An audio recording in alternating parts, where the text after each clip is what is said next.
Eh bien mes amis, me revoilà devant vous pour vous présenter cette deuxième vidéo qui traite de la réalisation d'un WC pour personnes à mobilité réduite. Si c'est la première fois que vous arrivez sur ma chaîne, eh bien soyez les bienvenus. Cette chaîne a pour but de montrer des astuces d'un artisan qui travaille depuis 40 ans dans le bâtiment, mais pas simplement. Vous le découvrirez si vous vous abonnez.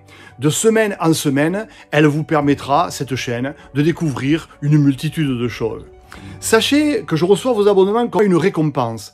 Ces vidéos, évidemment, elles sont perfectibles, mais j'y apporte un soin tout particulier pour vous montrer un maximum de choses dans un minimum de temps. Et croyez-moi, l'exercice n'est pas simple. Vos commentaires me vont droit au cœur parce qu'ils me permettent de m'approcher au plus près de vos attentes et d'y répondre, c'est pour moi un vrai plaisir. Aujourd'hui, je vous montre quoi dans cette vidéo? Je vous montre comment on pose le carrelage sur une dalle bois. Comment on réalise des plinthes dans le même matériau que le carrelage. Comment on bouche un trou d'un boîtier, d'une boîte de dérivation dans du placo-plâtre. Comment on pose du placo. Comment on le jointe en partie courante. Et comment on jointe dans les angles. Et tout ça réalisé avec un minimum de matériel. C'est aussi le but de cette chaîne, de vous montrer comment on réalise de grandes choses avec assez peu de moyens. Donc voilà, j'ai terminé le placo-plâtre sur la partie WC et je vais m'occuper du sol. Pour le sol, pour arriver à faïencer sur de l'ossature au bois, il faut désolidariser les surfaces.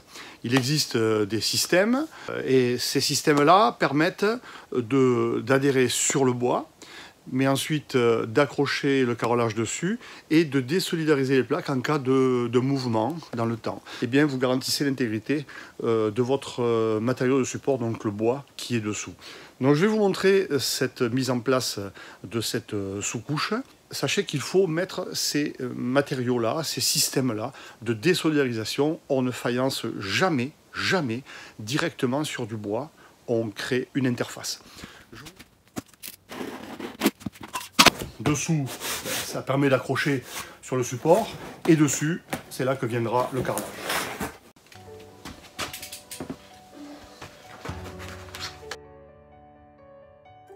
De l'eau, j'utilise ma perceuse, vous voyez, avec un petit malaxeur. C'est pas un gros matériel.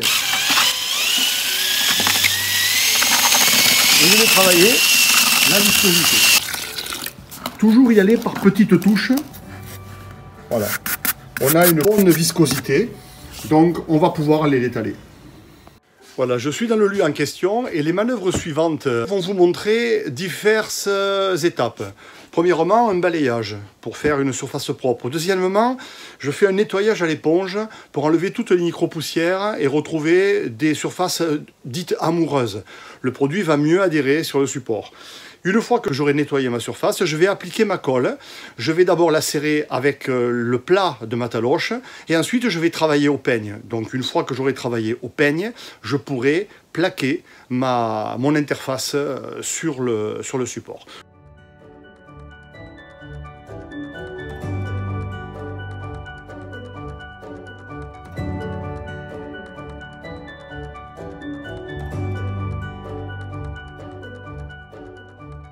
J'ai travaillé par moitié et voilà, donc j'ai appliqué la colle avec un peigne avec une denture de 6.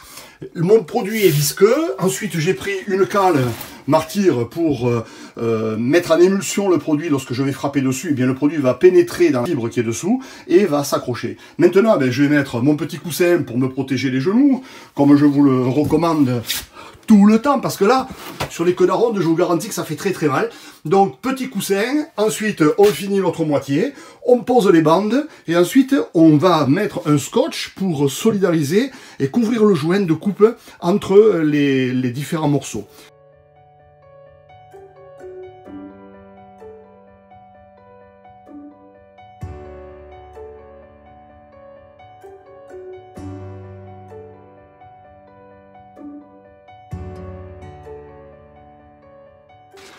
Donc voilà, je vous montre le matériau. Tout à l'heure, je vous ai dit du scotch, mais c'est une erreur. C'est de la trame, donc créée par le même fabricant, et ça permet de solidariser et de couvrir les joints entre les laits. Voilà, ça permet aussi de faire des remontées en angle lorsqu'on a des douches à faire, des choses comme ça, partout où il y a des zones humides. Alors, eh bien, la même chose, hein, on va appliquer avec une spatule plate le produit et ensuite on va le maroufler. On va le maroufler sur le support. Alors,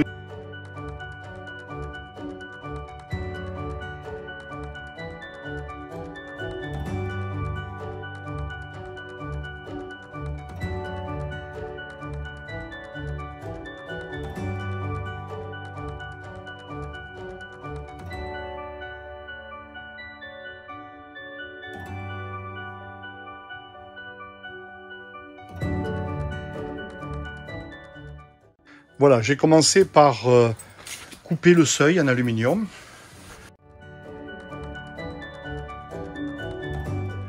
Et j'ai choisi de poser les carreaux dans le sens de la longueur. Pourquoi? Parce que ces joints, dans ce sens-là, vont créer des lignes, des fuyantes, et vont visuellement agrandir le WC.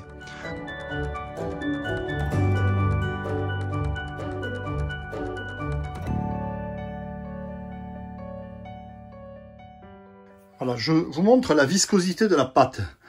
Donc, vous voyez, elle est quand même assez dure, parce que lorsque je la travaille avec le peigne, il faut que les dents ne soient pas trop souples, sinon je vais perdre en épaisseur. Là, j'ai besoin de remonter un petit peu jusqu'à m'aligner avec le bord du seuil en aluminium, mais il faut que la pâte ne soit pas comme la première que j'ai préparée. Vous vous souvenez, je l'avais rendue beaucoup plus souple pour qu'elle elle pénètre bien dans les matériaux. Là, on a une pâte pâteuse et on fait un double encollage pour que finalement on n'ait pas beaucoup à taper dessus, on compense les affleurements pour avoir un alignement le plus proche de la perfection.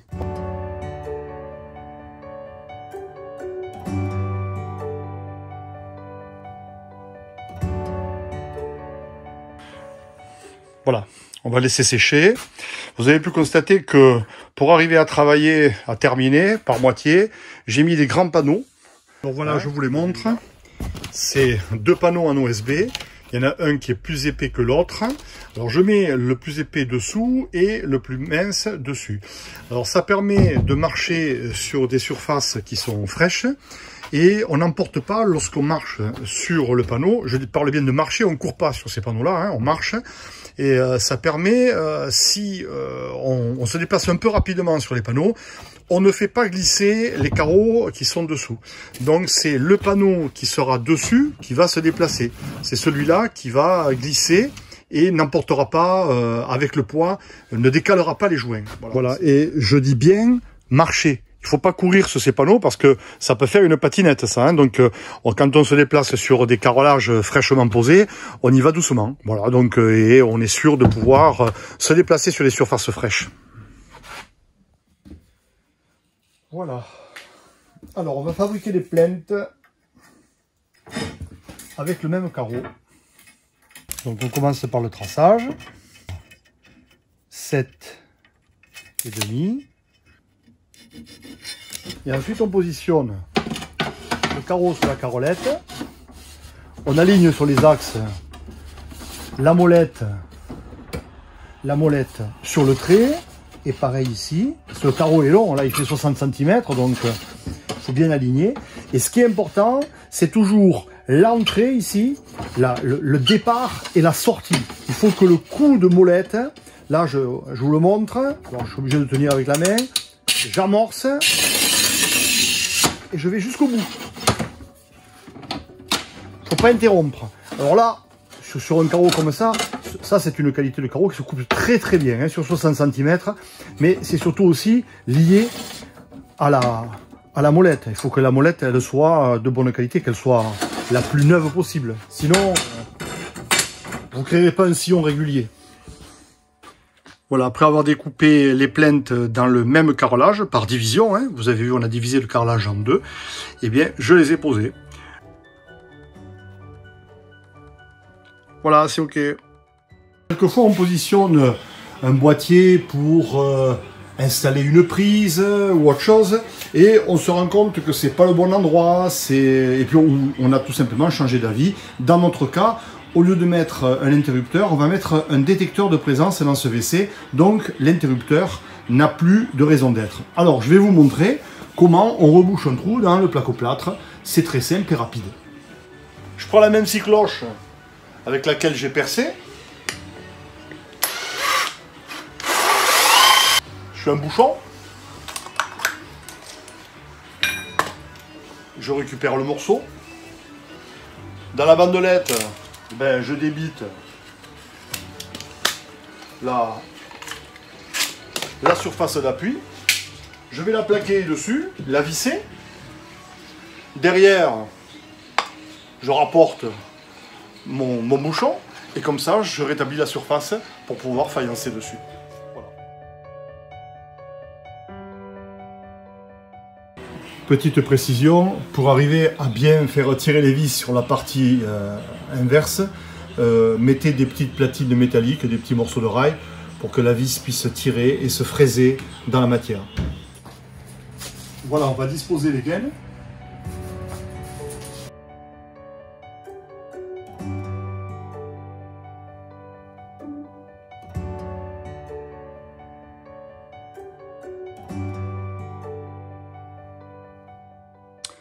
Voilà, je suis passé au jointage.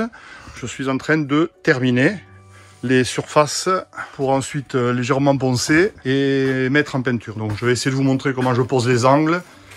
Donc je vous montre le calicot. Je ne sais pas si on le voit bien sur la vidéo, mais on a un joint sur l'axe du papier. Vous voyez, je le prends et il se centre tout de suite. Voilà, il est prémarqué. Donc quand on le pince légèrement sur l'axe, eh bien le papier se met tout de suite à 90 degrés. Voilà, donc on le prépare. Je vais remplir maintenant mon angle. Je remplis mon angle avec de la matière. Je vais le former avec la truelle en angle pour faire le fond, plaquer mon joint et ensuite je reviens dessus pour serrer tout ça. Je vous montre. Voilà, je prends la matière et je la dépose gentiment sur le support.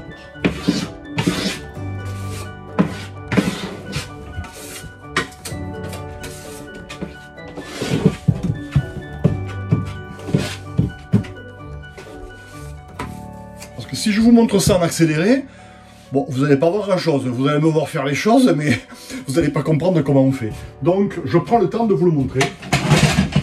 Je prends ma truelle en angle, et donc ça c'est un angle intérieur, il y a la même en angle extérieur. Je la prends et je vais serrer mon joint. Alors je serre pour bien faire rentrer le produit dans l'angle, puisque le placo est encore ouvert, donc ça va permettre de rentrer de la matière. Je prends mon joint calicot, et je le positionne, je fais glisser mon doigt dans le fond de l'angle, en papier.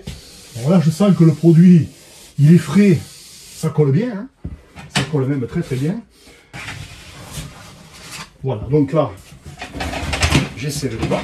Je reprends un petit peu pour la glisse et je remonte.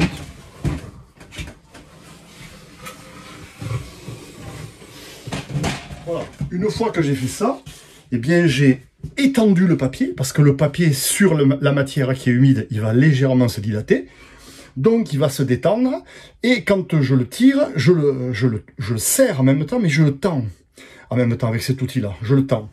Donc c'est pour ça que quelquefois il y a des petites cloques, alors il faut redécoller le joint et le tirer. Faut pas le faire 10 fois, sinon la bande de papier elle est morte. Donc on prend la matière et on tire en même temps. On le fait par le haut ou par le bas. Quand on a la possibilité, quand c'est plus large, on peut commencer par le haut et on pose le joint en même temps sur le local à d'autres endroits. Je vous montrerai, ça sera plus simple. Là, c'est un peu exigu.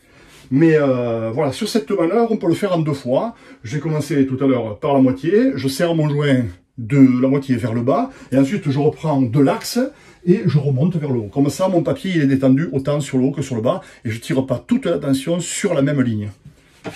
J'enlève ce qui est sur le cadre, là. Donc maintenant, sur mon outil, je dépose un peu à gauche, un peu à droite du produit. Vous voyez, j'en dépose.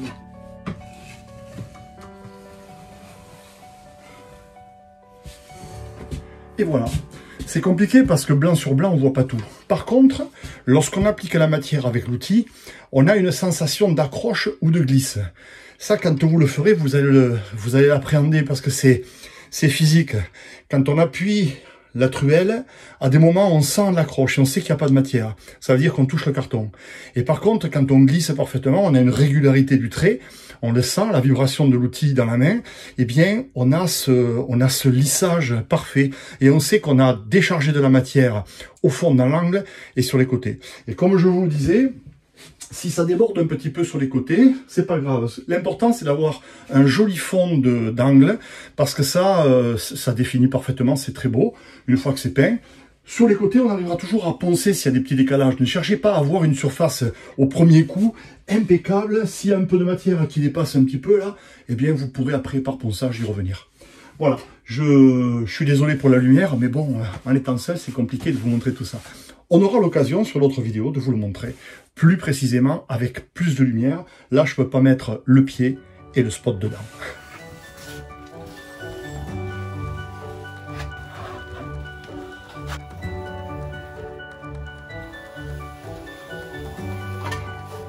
Donc, sur la partie courante, c'est la même chose. En verticale, on dépose, là, on a vu, on le fait sur toute la hauteur. Voilà. Quand vous avez mis la matière, vous donnez un coup de couteau un peu large pour faire un fond plat. C'est un fond plat de réception pour le joint. Je pose mon papier. Voilà.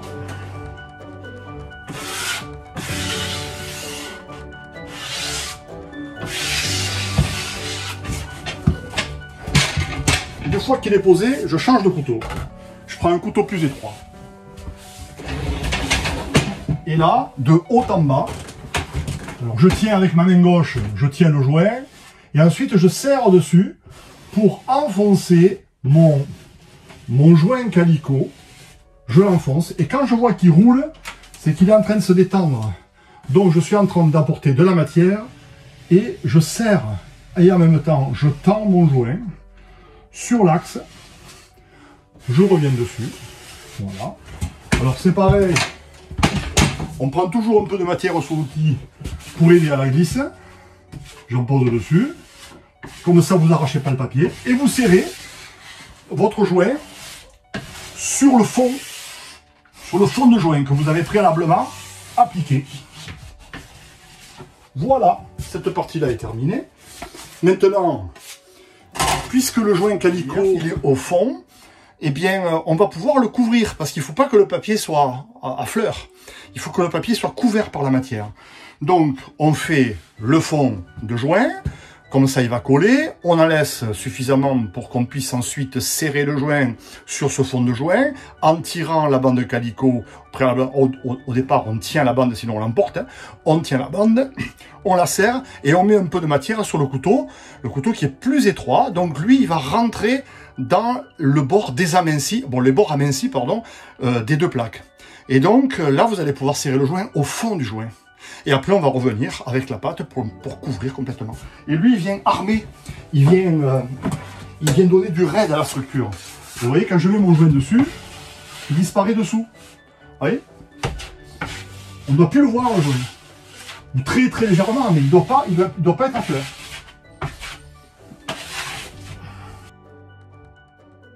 Je vous approche pour vous montrer la finition. Voilà, on a couvert le joint avec la matière, avec le joint calicot.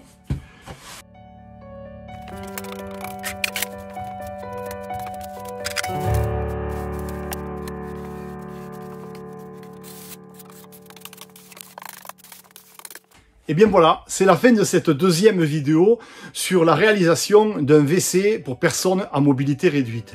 Si vous êtes arrivé jusque-là, je vous en remercie. Si vous avez aimé la vidéo, laissez-nous un commentaire, un like, un abonnement. Vous savez, ça nous fait plaisir et ça nous fait avancer. En attendant, moi, je vous prépare la prochaine vidéo. Allez, bye bye!